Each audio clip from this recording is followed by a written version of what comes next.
આચાર્ય ભદ્રબાહુની સૂક્તિ આપણે કરી રહ્યા છે 136 પેજ ઉપર 24મી સૂક્તિ છે દૈશ્વકાલિક નિયુક્તિની. સૂત્રકૃતાંગની પણ લગભગ થઈ ગઈ છે ને? એમાં કોઈને પૂછ્યું છે આગળ પાછળ કે સમજવું છે સૂત્રકૃતાંગની સૂક્તિઓમાં? આજે આપણી દૈશ્વકાલિકની સૂક્તિ, અચ્છા 20મી સૂક્તિ થઈ છે. કઈ સૂક્તિ આપણે કરવાની છે? 22 કરવાની છે હવે. 22 ને? હા 22. ચાલો કઈ વાંધો નહીં. 22.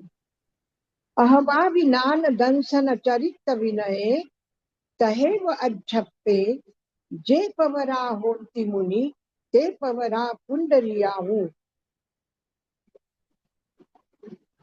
એક તાલાબ છે અને તાલાબમાં કાઈ આવે છે. એકદમ તાલાબના સ્વચ્છ પાણીમાં કમળ નથી આવતા. તાલાબમાં ચારો બાજુથી પાણી ઘેરાયેલું બાંધેલું છે, એમાં કાઈ જમેલી છે. કાઈ એટલે ખબર પડે ને, ઉપર લીલીછમ એવી એક આખી લેર આવે છે એવી રીતે, અને એમાં કમલ પેદા થાય છે. તો કમલ કોઈ સ્વચ્છ પાણીમાં નથી થતી. તો જે જ્ઞાની છે એ આ સંસારના સરોવરમાં કેવા છે સંસારમાં બધા બીજા લોકો તો જેવી રીતે તાલાબના સરોવરમાં માછલી હોય, પછી ત્યાં બતક આવીને બેસે, એ માછલીને પકડીને ખાય, બીજા કીડાઓ છે, બીજા જર્મ્સ છે, એ બધા છે. પણ એમાં એ જ ગંદકીમાં, એ તાલાબમાં કાદવમાં શું પેદા થાય છે? કમલ પેદા થાય છે. તો કમલના એમાં ગંદકી કોઈ ગંધ નથી. કમલમાં દુર્ગંધ છે? નથી. કમલમાં ગંદા પાણીનો સ્પર્શ છે? નથી. કમલમાં ગંદુ જે તાલાબનું રૂપ છે કાઈનો, આનું સૌંદર્ય વિહીન રૂપ કમલમાં નથી. કમલમાં પૂર્ણ સૌંદર્ય છે. તો એક તરફ પૂરો નેગેટિવ છે અને બીજી તરફ પૂરો પોઝિટિવ છે. કમલનો સૌંદર્ય, કમલનો રૂપ, કમલની સુગંધ, કમલની મહત્વ. આપણે ભગવાનના નયનને ઉપમા આપીએ છીએ, હાથને ઉપમા આપીએ છીએ, પગને ઉપમા આપીએ છીએ. તો શેની ઉપમા આપીએ છીએ? કયા ફૂલની ઉપમા આપીએ છીએ? કમલની આપીએ છીએ. નયન કમલ, કર કમલ. નયન કમલ એટલે એમની કમલના પંખુડીની જેમ આંખો છે, અને કર કમલ એટલે એમના હાથ કેવા છે? કમલના એના પંખુડી જેવા, કમલના કળી જેવા હાથ છે. એમના ચરણ કેવા છે? તો કમલ જેવા છે, ચરણ કમલ. આપણે પદ્માવતી મંત્ર જાપ કરીએ છીએ, એમાં પણ શું કહીએ છીએ? ઓમ હ્રીમ પદ્માવતી પદ્મનેત્રે પદ્માસને પદ્મનેત્રે. પદ્મ એટલે કમલની જેમ આંખો છે. પદ્માસને, પદ્મ કમલના આસન ઉપર બેઠેલા છે. અને નામ પણ શું છે? પદ્માવતી. પદ્મ એટલે કમલ. તો નામ પણ ઈ છે, નયન પણ એના જેવા છે, એનો આસન પણ કમલ જ છે. એટલું મહત્વપૂર્ણ કમલ છે. તો એટલા માટે આધ્યાત્મ ભાવ રૂપથી જેમને અહવાવી, અથવા કોણ, અથવાનો મતલબ ઉપર કહ્યું છે ધમ્મ નિરુત્સાહો, જે ધર્મમાં ઉત્સાહી નથી, એના માટે એનું બલ નથી, એની ક્ષમતા નથી.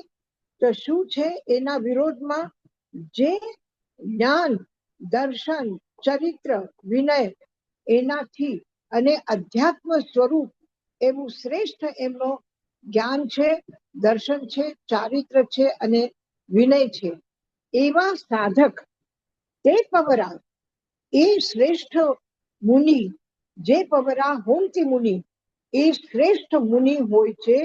તે પવરા પુંડરિયાઓ, એ સર્વશ્રેષ્ઠ પુંડરીક હોય છે, કમલ હોય છે. એક સરોવરમાં પદ્મ કમલ ખીલી જાય તો સૌંદર્ય વધે છે. તો એવી રીતે આ મનુષ્ય જાતિનું સૌંદર્ય કોનાથી વધે છે કે જે ધ્યાન, દર્શન, ચારિત્ર, વિનય અને આધ્યાત્મથી યુક્ત છે એવા જ્ઞાની મુનિ સર્વશ્રેષ્ઠ છે. એ જ્ઞાની મુનિ સર્વશ્રેષ્ઠ કેવી રીતે છે? જેવી રીતે સરોવરમાં પુંડરીક કમલનો પુષ્પ સર્વશ્રેષ્ઠ છે, એને ઉપમા આપીને એ જ્ઞાનીનું વર્ણન કરે છે. આજે જ્ઞાન પાંચમના દિવસે આ જ્ઞાનીને આ કેટલી શ્રેષ્ઠ ઉપમા આપી છે કે જે જ્ઞાન, દર્શન, ચારિત્ર અને વિનય અને તહેવ અજ્જપ્તે એવી જ રીતે આધ્યાત્મથી જે યુક્ત છે, જે પવરા એટલે સર્વશ્રેષ્ઠ, જે પવરા હોતી મુનિ, જે સર્વશ્રેષ્ઠ મુનિ છે, એ મુનિ સર્વશ્રેષ્ઠ પુંડરીક કમલની જેમ આ સંસારના સરોવરમાં આવેલા છે. તો સંસારમાં રહીને પણ સંસારથી અલિપ્ત છે. સંસાર આ દુર્ગંધ એટલે દુઃખથી ભરેલું સંસાર હોવા છતાં પણ એ દુઃખી નથી, એ સુખથી, સૌંદર્યથી યુક્ત છે. તે પવરા પુંડરીયાઓ, એ જ્ઞાની પુંડરીક કમલની જેમ સર્વશ્રેષ્ઠ છે. આગળની ગાથા છે અવિયવું હિ ભાર્યકમમાં નિયમા ઉત્કર્ષ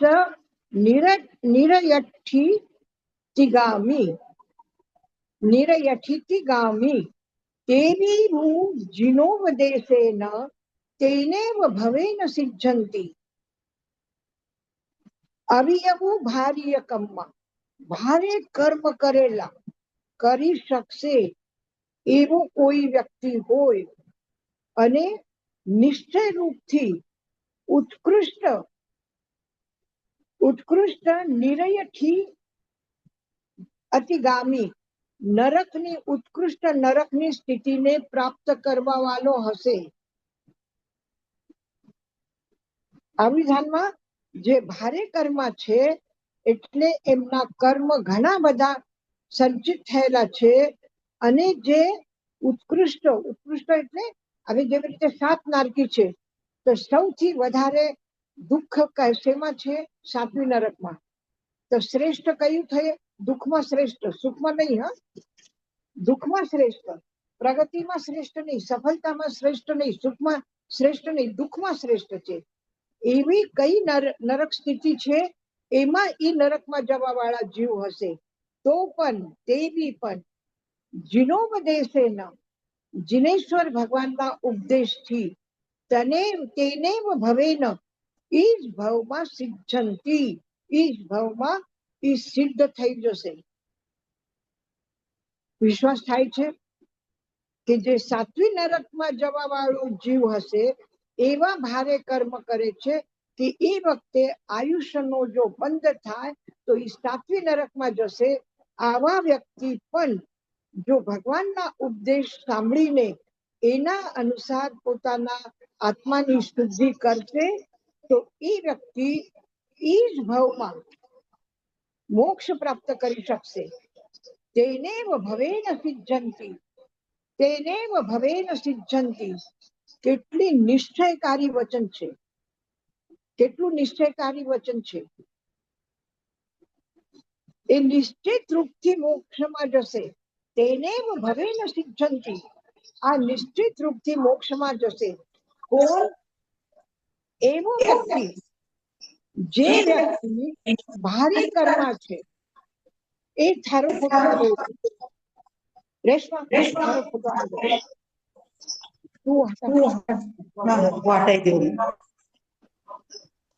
જે અવિયવી ભાર્ય કમમાં, ભલે ને એ અવિયવું, ભલે ને એ વ્યક્તિ ભારે કર્મ હશે, ખૂબ કર્મ નો સંચય કરી લીધું છે, ખૂબ કર્મ બાંધશે એવો વ્યક્તિ હશે. નિયમા નિશ્ચિત રૂપથી ઈ નરકમાં જવા વાળો જીવ હશે, જઈ શકે છે એવા કર્મ કરવા વાળો જીવ હશે, તો પણ તેવી પણ એ પણ જીનોપદેશેન, જીનેશ્વર દેવના ઉપદેશથી, એમની દેશના સાંભળવાથી, ઉપદેશ મતલબ ખાલી પ્રવચન નહીં, દેશના કોને કહેવાય કે જે દેશના દિશ એને જે જીવનને દિશા આપે છે, જે જીવનને પ્રગતિની દિશા આપે છે, જે જીવનને યશસ્વી બનાવે છે, એ દિશા છે. એટલે દેશના કીધું છે. જીનોપદેશેન, એ જીનેશ્વર દેવ જે તમને દિશા આપે છે, માર્ગદર્શન કરે છે, એના પ્રમાણે ચાલો તો તેને ભવેન, એ જ ભાવમાં નિશ્ચિત રૂપથી મોક્ષ પ્રાપ્ત થશે. વિશ્વાસ થાય છે આ વાણી ઉપર, આ સુક્તિ ઉપર વિશ્વાસ થાય છે કે એવું કઈ થતું હશે કે આ જ ભાવમાં સાતમી નરકમાં જવાનું છે, આ જ ભાવમાં મોક્ષમાં જશે? યાદ આવે છે કોઈ એવો દાખલો? પ્રસન્નચંદ્ર મહારાજ. પ્રસન્નચંદ્ર મહારાજ. હા, પ્રસન્નચંદ્ર રાજર્ષિ. બરાબર બરાબર યાદ કર્યા તમે. પ્રસન્નચંદ્ર રાજર્ષિ આ રાજગૃહમાં નદીના કિનારા ઉપર પૌષ મહિનાની ઠંડીમાં, અને કેવી શરદી, જ્યારે આ આખું ગુણશીલ ચૈત્ય હતું, એટલે ઉપવન હતી, ઝાડી હતી બધી, મકાનને એ નહોતા, અને શહેર દૂર છે, રાજગૃહ નગરી દૂર છે, અને નગરીના બહારના રાજગૃહના ગુણશીલ ઉદ્યાનમાં એના સામે, એટલે કુંડની આગળ જે કુંડના નદીનો પાણી જાય છે, સરસ્વતી નદીનો, એના કિનારા ઉપર ઉભા રહીને નિર્વસ્ત્ર થઈને સાધના કરે છે. એમની સાધના જોઈને રાજા શ્રેનિક પણ આશ્ચર્ય કરે છે કે આવા શરદીના દિવસોમાં જ્યારે લોહી જામી જાય. આજથી 55 વર્ષ પહેલા અમે જ્યારે રાજગીર આવ્યા, એ સમયમાં જે ઠંડ હતી, આપણા 2 ફીટ આગળ આપણને કઈ દેખાય નહીં, રસ્તો દેખાય નહીં, કોઈ માણસ ઉભો હોય તો દેખાય નહીં, એવો ઝાકળ આવી જાય. અને આવા ઝાકળમાં જઈને કોઈ ખુલ્લા શરીરથી, કોઈ કપડા નહીં, કઈ નહીં, અને ઊંચા હાથ કરીને સાધનામાં ઉભા હોય તો કેટલું આશ્ચર્ય લાગે. તો આવા સાધનાને જોઈને રાજા શ્રેનિકને પણ આશ્ચર્ય થાય છે કે ખરેખર ધન્ય છે. અને એને એમ લાગે છે કે હવે ભગવાન મહાવીર એમ કહે છે કે આ મોક્ષ જવાનું છે, પણ ભગવાન મહાવીર શું કે છે કે તો સાતમી નરકમાં જશે. એટલે એવા કર્મ કરે કે ઈ કર્મનો જો અનુબંધ થઈ જાય તો સાતમી નરક સુધી ઉત્કૃષ્ટ નિરઠી ગામી, ઉત્કૃષ્ટ નરકના ગતિમાં જવા વાળો આ પાછું નિયમા નિશ્ચિત રૂપથી આ વ્યક્તિ સાતમા નરકમાં જશે. એવા ભારે કર્મ કરવા વાળો જીવ પણ એવી હું જીનોપદેશેના, આ જીનેશ્વર ભગવાનના દેશના અનુસાર જીવન જીવવા માંડે તરત જ, તો તેને ભસ્મ. અર્જુન માલિક કેવી હિંસા કરે છે, કેવી હિંસા કરે છે. અને એવા યજ્ઞ કરવા વાળા કેટલા વિદ્વાનો પાવાપુરીમાં, આ વિદ્વાનો યજ્ઞ કરવા વાળા, અને આ લોકો જીવિત પશુને યજ્ઞમાં અગ્નિમાં હોમવા વાળા છે. અને એટલા હોમશે તો કેટલું પાપ થશે? જો મહાવીર નહીં મળ્યા હોત અને એ યજ્ઞ થયું હોત તો શું થાત?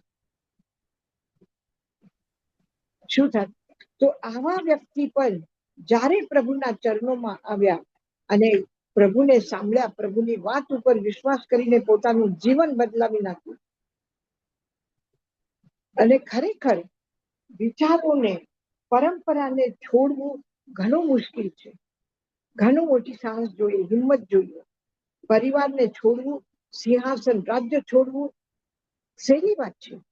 એક રાજા હારી જાય તો એ પોતાનું રાજ્ય છોડે છે, રાજમુકુટ છોડે છે, બધું છોડે છે, સિંહાસન છોડે છે અને નીકળી જાય છે, અને એના શત્રુ એના સિંહાસન ઉપર આવીને બેસે છે. અને એના કરતા પણ કઠિન છે કે પોતાની જે માન્ય પરંપરા છે, પોતાને જે કરતા હોય એ આચરણને છોડવું, એ એનાથી પણ મુશ્કેલ છે. અને એ બધું ઇન્દ્રભૂતિ, અગ્નિભૂતિ, વાયુભૂતિ, મૈતાર્ય, પ્રભાસ, અકંપિતા, 11 ગંધર્વ બધા છોડીને અને એમના શિષ્યો પણ સાથે સાથે 4400 વ્યક્તિ એક સાથે દીક્ષા લે છે પ્રભુના ચરણોમાં. કેટલું બધું આશ્ચર્ય છે. અને તેને ભવેન સિદ્ધંતી, એ જ ભાવમાં એ મોક્ષ પ્રાપ્ત કરે છે.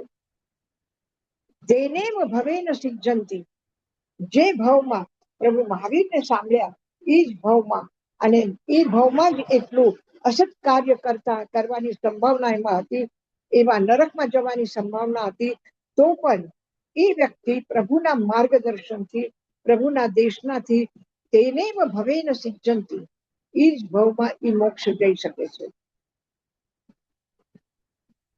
ધમ્મો ભાવ મંગલ મેતો સિદ્ધિકાવું ન, ધર્મો ભાવ મંગલ, ધર્મ જ ભાવ મંગલ છે. ઓર સિદ્ધિ કાવુનમ, અને એનાથી જ આત્મા સિદ્ધિ પ્રાપ્ત કરે છે. સિદ્ધિ કાવુનમ, કારણ ધર્મથી જીવને સિદ્ધિ પ્રાપ્ત થાય છે. એટલે ધર્મ જે છે આ શ્રેષ્ઠ ભાવ મંગલ છે. આપણે કહીએ ને ચત્તારી મંગલમ, એમાં અરહંત મંગલ છે, સિદ્ધ મંગલ છે, સાધુ મંગલ છે, અને કેવલી પન્નતો ધમ્મો મંગલમ, ધર્મ મંગલ રૂપ છે. તો ધમ્મો ભાવ મંગલ, ધર્મ એ ભાવ મંગલ છે. અને કોના બરાબરીથી છે? સાહુ મંગલમ અને કેવલી પન્નતો ધમ્મો મંગલ કહીએ તો એટલું ખબર ન પડે, પણ જયારે પેલા આપણે એના પેલા બે પદ બોલીએ છીએ કે ચત્તારી મંગલમ, અરહંતા મંગલમ, સિદ્ધા મંગલમ, જેટલા આપણા માટે અરહંત મંગલ છે, સિદ્ધ મંગલ છે, એટલું જ મંગલમય છે આપણું ધર્મ. તીર્થંકર તો સંઘના શાસનપતિ છે, સિદ્ધ મોક્ષમાં ગયેલા છે, પણ મારી આત્મા આ સંસારમાં છે, અને મારું ધર્મ કયું કેવું છે? મહામંગલકારી છે. કેવલી પન્નતમ ધમ્મો મંગલમ, આ ધમ્મો, આ ધર્મ ભાવ મંગલ છે. ધર્મને ભાવ મંગલ કહેવામાં આવ્યું છે. શું કામ? સિદ્ધિ કાવુનમ, એ સંસારમાં રહીને સિદ્ધિ પ્રાપ્ત કરાવી દે છે, એટલે ધર્મ મંગલકારી છે. કેટલી બધી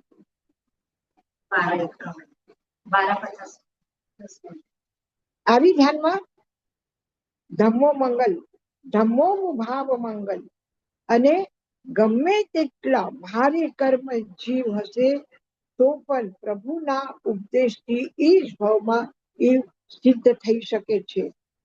અથવા જ્ઞાન, દર્શન, ચારિત્ર અને તપ અને વિનય અને અધ્યાત્મ જે છે એવો જીવન, શ્રેષ્ઠ મુનિનો જીવન, તે પૌરા હોંતી મુનિ, એ શ્રેષ્ઠ મુનિ છે. કેવી રીતે શ્રેષ્ઠ છે? કે જેવી રીતે સંસારના આ ગંદા કાદોમાં પુંડરીક કમળ ખીલ્યો છે, એવી જ રીતે એ મુનિ આ સંસારમાં ઉપર ઉઠેલા છે. એનું સૌંદર્ય અદ્ભુત છે, એના પાસે સુગંધ અદ્ભુત છે, એનું જીવન અદ્ભુત છે, અને એ એનાથી અલિપ્ત છે.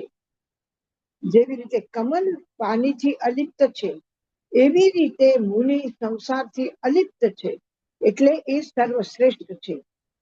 તો ધર્મ સર્વશ્રેષ્ઠ છે, અને ધર્મ ભાવ મંગલ છે, અને એવો મંગલમય છે કે ગમે તેટલો પાપાત્મા જીવ હશે, ભારી કર્મ મતલબ પાપાત્મા હશે, ગમે તેટલું પાપીમાં પાપી જીવ હશે, તો પણ ઈ પ્રભુના દેશનાથી ઈ જ ભાવમાં સિદ્ધિ પ્રાપ્ત કરી શકે છે.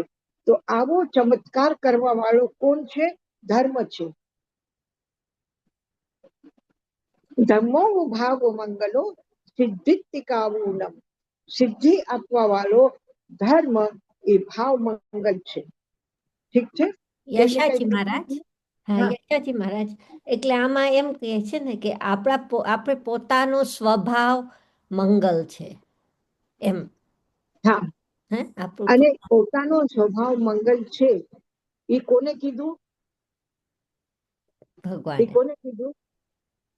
ભગવાને જીનેશ્વર દેવ, હા ભગવાન કહ્યું છે. એટલે ધર્મો ભાવ મંગલો મેં તો, ધર્મ એ ભાવ મંગલ છે, તમારું કલ્યાણ કરવાનું છે. દુનિયામાં જેને પણ આપણે મંગલ કહીએ છીએ એ બધા મંગલ અમંગલ થઈ શકે છે, પણ ધર્મ એવો મંગલ છે કે એ અમંગલ ન થઈ શકે છે. હવે એટલી મહેનત કરીને આટલું બધું ભણતા હોય છે, પણ એ ભણવું સારું છે, મંગલ છે, પણ એનું પરિણામ શું આવી શકે છે?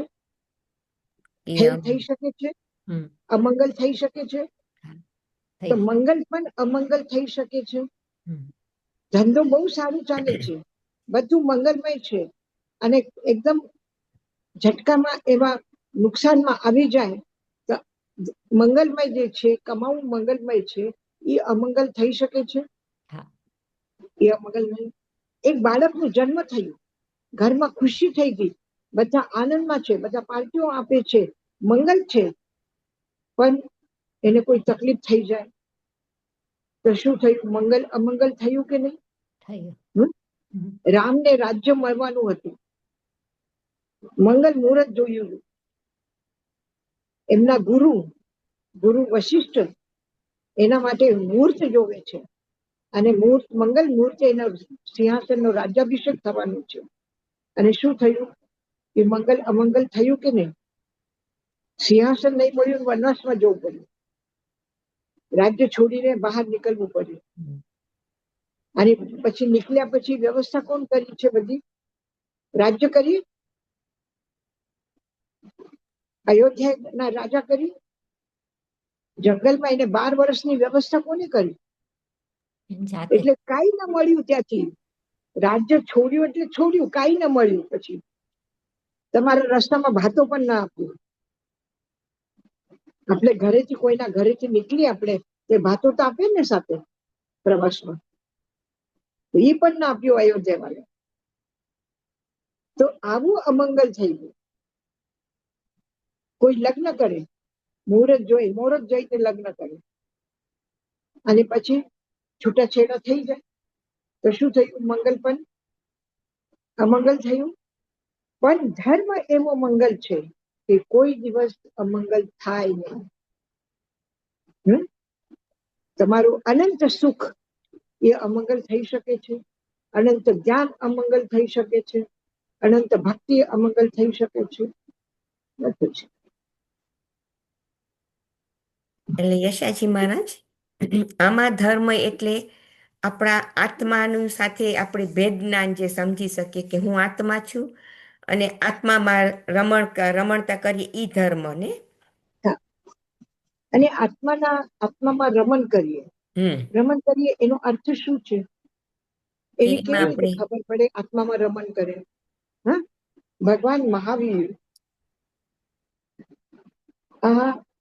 વિહાર કરીને જઈ રહ્યા છે, ગામના લોકો ના પાડે છે કે તમે આ બાજુથી વિહાર નહીં કરો, એ બાજુમાં નહીં જાઓ. બધા લોકો ત્યાંથી રસ્તા બંધ કરેલા છે, કોઈ જતા નથી. ત્યાં વિષધર સર્પ છે, અને મહાવીર ત્યાં જાય છે. મહાવીર ત્યાં જાય છે, પછી ચંડકૌશિક એને ડંખ મારે છે. તો ભગવાન મહાવીર શું કરે છે? અફસોસ કરે છે કે હું શું કામ આ રસ્તેથી આવ્યું હતું. સારી ભલામણ મને ગામના લોકો આપતા હતા, માની લીધું હોત અને રહી ગયું હોત, બીજો રસ્તો લઈ લીધું હોત તો સારું થાત. અફસોસ કરે છે ભગવાન. ભગવાનને આ ઝહરનો અસર થાય છે? પ્રભાવ પડે છે? નથી થતું. ભગવાન નારાજ થાય છે હરિકેશ ચંડકૌશિક ઉપર? નારાજ થાય છે? નથી થતા. તો શું થયું? આત્માનો સ્વભાવ શું થયું, ધર્મ શું થયું કે આવી વિષમ પરિસ્થિતિમાં પણ એમને દુઃખનો અનુભવ ન થયો, એમના ઉપર જહલનો પ્રભાવ નહીં પડ્યો, એમના મનમાં એના પ્રતિ રોષ ન જાગ્યો, એમના માટે એને કરુણા જાગી અને કરુણાના ભાવમાં એને ઉપદેશ આપ્યો. એ ડર્યા નહીં, ભય પેદા ન થયું, ક્રોધ પેદા ન થયું. નહીં તો એક સાપ આવે એટલે લોકો લાકડી લઈને મારવા દોડે. અને મહાવીર શું કરે છે, એને મારવાનું વિચાર આવ્યું, એને ભગાડવાનું વિચાર આવ્યું ના. તો આ છે ધર્મ. એટલે રમણ આને કહેવાય કે તમે તમારા આત્મસ્થિતિમાં રહો કે ત્યાં કશાયનો કોઈ ગરમ હવાનો એક ઝોકો પણ નથી આવતો.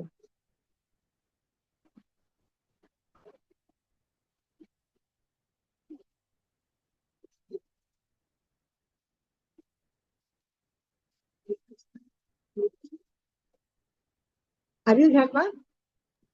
હજી કોઈના કઈ પ્રશ્ન છે?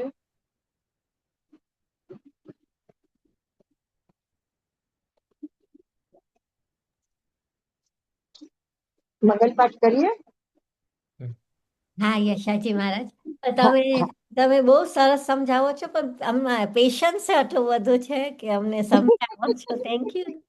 હા યશોજી મહારાજ, થેન્ક યુ. તમે બહુ, મને તો વિચાર આવે છે કે આપણા બધા આચાર્ય શ્રીજીમાં કેટલું બધું આત્મ ઓલું શક્તિ હશે કે આખા સમાજને કે ત્યાંના જે જૈન એ લોકોના સમાજને કે ના અમે જે કરીએ છીએ આ ભવિષ્ય માટે સારું છે, એટલી વધારે સારું. અને ખરેખર રસીલાબેન, આ કોઈને સમાજના સામે કે કોઈના બહુ એના સામે થયેલી વાત નથી. આ જર્યા ચાતુર્માસ માટે જવાનું હતું. અહીંયાથી વિહાર કરીને નીકળ્યા. પ્રશાસનના દરેક જિલ્લાના કલેક્ટર, ડીએમ કહે છે કે માતાજી તમે આવી રીતે જાઓ નહીં, અહીંયા બહુ ખરાબ સ્થિતિ છે, બહુ મર્ડર થઈ રહ્યા છે, બહુ લૂંટપાટ છે, આ છે. તમે લોકો ગુરુદેવ પાસે કહેવા આવ્યા કે માતાજીને તમે પાછા બોલાવી લો, અને નહીં તો પછી સીધા ત્યાં ઝરિયા મોકલો. અને પછી ગુરુદેવજી લેટર લખીને મોકલ્યું અહીંયાથી લોકોને કે તમે સીધા ગાડીમાં બેસીને ઝરિયા જાઓ. તો તાઈમારે શું કીધું કે હું વિચાર કરું છું, હું સમાજ હિત માટે આ પગલું ઉપાડીશ, પણ અત્યારે હું મારા પોતાની રક્ષા માટે થઈને હું વાહનનો પ્રયોગ નહીં કરીશ. હું કરીશ પણ બીજાના હિત માટે કરીશ, સમાજના કલ્યાણ માટે કરીશ. અને એ પગે ચાલીને ગયા. એના પહેલા એક વખત જયારે અમે 71માં જયારે ગયા હતા, ત્યારે આ ઘાટીમાં, નિમ્યા ઘાટીમાં એના પરોઢીએ વહેલા વિહાર કર્યું. અને વિહાર, કારણ કે લાંબો વિહાર હતો, લગભગ તે દિવસે ઘાટીમાંથી નીકળવું, અને લોકો એમ કીધું કે ઘાટીમાં રોકાવાનું નહીં ક્યાંય પણ, સીધું અહીંયાથી નીકળીને ઘાટી પૂરી થાય એટલે ત્યાં જવાનું. હવે લાંબો વિહાર છે તો વહેલા વિહાર કરવું પડશે. વહેલા વિહાર કર્યું તો સવારના દુકાનો વગેરે કઈ ખુલી નહીં. અને એમાં જે બાંસની જેની દુકાન હતી, એમાં એક બાંસ એને ભૂલથી આમ તેડો નાખેલો હતો, તીર્થો, તો એ પગમાં વાગી ગયો. હવે પગમાં અંગૂઠામાં નખના વચમાં ઓલી બાંસ ફસાઈ ગઈ એને તરત જ ખૂબ પગમાં સોજો આવી ગયો. પછી ત્યાંથી વિહાર કરીને એક નાના ગામડામાં ગયા. હવે ત્યાંના લોકોને કઈ ખબર ન પડી, કોશિશ કરી એ લોકો એને બહાર કાઢવાની, પણ ઉલટું વધારે થઈ ગયું, એ પાકી ગયું અને ખૂબ સોજો આવી ગયો. ત્યારે પણ બધા એને કીધું કે તમે આવા પગથી વિહાર નહીં કરો, તમે ગાડીમાં બેસી જાઓ. કે ના, હું નહીં બેસું, હું મારા તકલીફ માટે થઈને નહીં કરીશ. અને જયારે કર્યું ત્યારે સમાજના હિત માટે કર્યું, જગતના કલ્યાણ માટે કાર્ય કરવા માટે કર્યું. કે મને આ રસ્તા ઉપર ચાલીને ટાઈમ પાસ કરવા કરતા આટલું ટાઈમ બચાવીને હું બીજા માટે કઈ કરી શકું છું. અને વિરાયતનના કામના અંગે લઈને અમે સવારના રાજગીરથી નીકળતા હતા, સાંજે પટનાની નજદીકમાં ગામડામાં રહીને પાછો વહેલા સવારે કરીને મિનિસ્ટરના ત્યાં કે કોઈને પણ ત્યાં જ્યાં કામ હોય ત્યાં પહોંચી જતા હતા. અને દિવસનું કામ કરીને પછી પાછું ત્યાંથી નીકળવાનું અને ગામના બહાર આવીને રહેવાનું, પછી ત્યાંથી વિહાર કરીને સાંજ સુધીમાં રાજગીર પહોંચવાનું. આટલા લાંબા વિહાર કર્યા છે. પગે ચાલીને ગયા પટના, પગે ચાલીને પટનાથી પાછા. પણ એને જોયું કે આવી રીતે કામ માટે થઈને હું જો ટાઈમ પસાર કરું એના કરતા હું કઈ સારું કામ કરું. ખરેખર અમેઝિંગ છે યશાજી મહારાજ. હા. અમે તો બધા ગિવિંગ કરી લઈએ, ત્યાં તો બહુ અમેઝિંગ કહેવાય. અને સારા સમજદાર પ્રબુદ્ધ લોકો એક વખત તાઈ મહારાજને પૂછ્યું કે અમને ખબર પડી છે કે તમારા કપડા કોઈ બીજો માણસ ધોવે છે. તો તાઈ મહારાજ કીધું હા, અત્યાર સુધી મારા સાધ્વીજી ધોતા હતા, હવે ક્યારે ધોવે છે ક્યારે નથી ધોતા. તો એ તમને ચાલે? તો તાઈ મહારાજ કીધું કે જો સાધ્વીજી પોતાના કપડા બીજા પાસેથી ધોવડાવીને આટલું સમય જો આરામ કરતા હશે તો હું એને કહીશ ઉઠો, ઊભા થાવ અને જમીનને પોછો મારો. કપડા ધોવાની તો વાત રહેવા દો, જમીનને પોછો મારવાનું કામ કરાવીશ એના પાસે. પણ આ ટાઈમ બચાવીને જો સાધ્વીજી બીજું એ ટાઈમે કઈ સારું કામ કરતા હશે તો કોઈ ભલે કરે.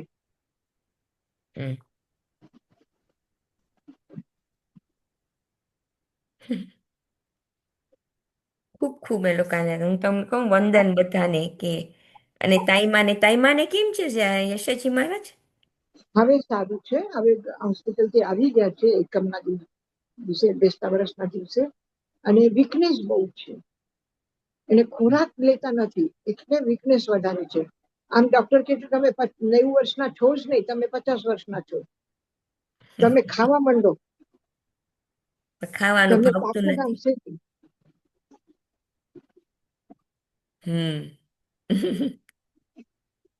ચાલ મંગલ પાઠ કરીએ. નમો અર્હતાનંદ, નમો સિદ્ધાનંદ, નમો આયર્યાનંદ, નમો વૃક્ષાયાનંદ, નમો લોહી સબ સાવનમ. એસો પંચ નમોકારો સર્વ પાપ પનાશનો મંગલાનંદ સર્વેશિ પરમં હવૈ મંગલમ. ગુરુદેવ કે આજ્ઞા ચત્તારી મંગલમ, અરહંતા મંગલમ, સિદ્ધા મંગલમ, સાવ મંગલમ, કેવલી પનત્તો ધપો મંગલમ. ચત્તારી લોગુત્તમા, અરહંતા લોગુત્તમા, સિદ્ધા લોગુત્તમા, સાવ લોગુત્તમા, કેવલી પનત્તો ધમો લોગુત્તમો. ચત્તારી શરણમ પ્રવજ્જામિ, અરહંતે શરણમ પ્રવજ્જામિ, સિદ્ધે શરણમ પ્રવજ્જામિ, સાહુ શરણમ પ્રવજ્જામિ, કેવલી પન્નતમ ધમ્મમ શરણમ પ્રવજ્જામિ.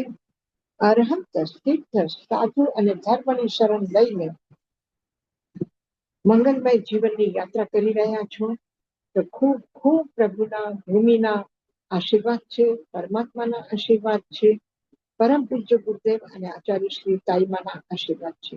અમારા બધાની તમને બધાને ખૂબ ખૂબ શુભકામના સુંદર સુખદ જીવન માટે. અને બની શકે તો જ્યારે પણ ટાઈમ મળે ત્યારે બસ નમો નાનસ્ત, નમો નાનસ્ત. આજ જ્ઞાન પંચમી છે તો જ્ઞાનની આરાધના માટે નમો નાનસ્તની જાપ કરજો. મથેર વંદામી. જય વંદામી.